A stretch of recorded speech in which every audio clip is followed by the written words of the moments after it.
Helium. Alright, so, helium. Great party trick, everyone knows it. Big deep breath of helium, voice goes high. We'll sure let a bet.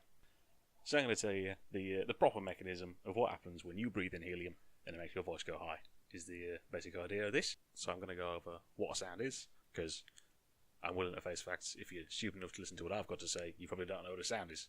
So I'll explain what that is first. Alright then, so what we've got here is a room with my beautiful self, isn't it? As you can see the detail on the face and hair, but I am actually quite glorious in this picture. So what we're going to do is explain how sound works in the context of this room. So basically what a sound is, a load of compressions and rarefactions in a gas. You what? So compressions are the places where we've made the gas go really close together, and rarefactions are the bits in between where we've made the gas go really far apart. So I'm going to show you what that looks like now. So coming out of my beautiful mouth there is a lot of sound waves. So the bits where the lines are closer together is like the compressed areas, and the bits where where the lines are really far apart, there's rarefactions, i.e.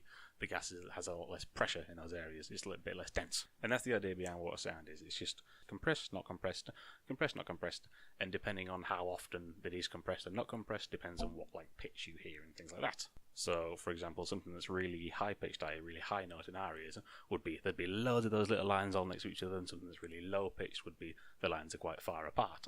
Get to you, bruv. What about helium? I'm getting bored. Alright, helium then. So what helium does is it replaces the gas in your voice box, or your larynx, with helium instead of regular air. And what's different there? So the difference between air and helium is that helium is a lot less dense.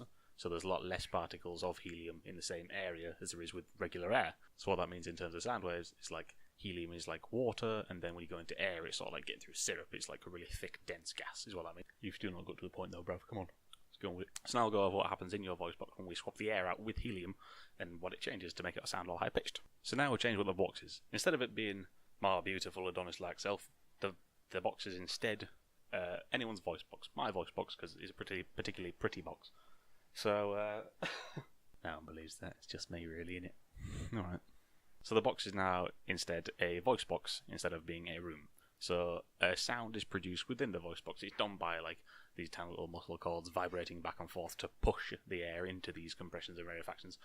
But that doesn't really matter that much. Alright, so in the box we've got a sound wave produced by our voice box.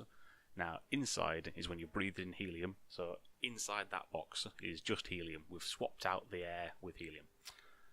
And then once that sound wave reaches air again, i.e. once it's come out of your voice box and starts coming out of your mouth, it reaches the air, which is a lot thicker. Like I say, it's like going from water into syrup. As far as the wave is concerned, it's a lot harder to carry on going forwards once it reaches that big, thick, soupy air. And what that means is, once it's come out of the helium and into the air, it slows down because it's a lot harder to carry on going forwards through that, which gives all the waves that are coming up behind it a chance to catch up.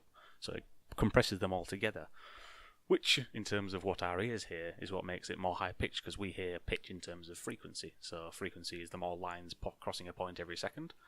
The more lines there are that are close together, the higher frequency something sounds, so the higher pitch it sounds to us. And at this point you may wonder, well, can you do it the other way around? And yes, you can. So it's generally a lot less used, because the gases that you do it for are a bit more dangerous to be inhaling.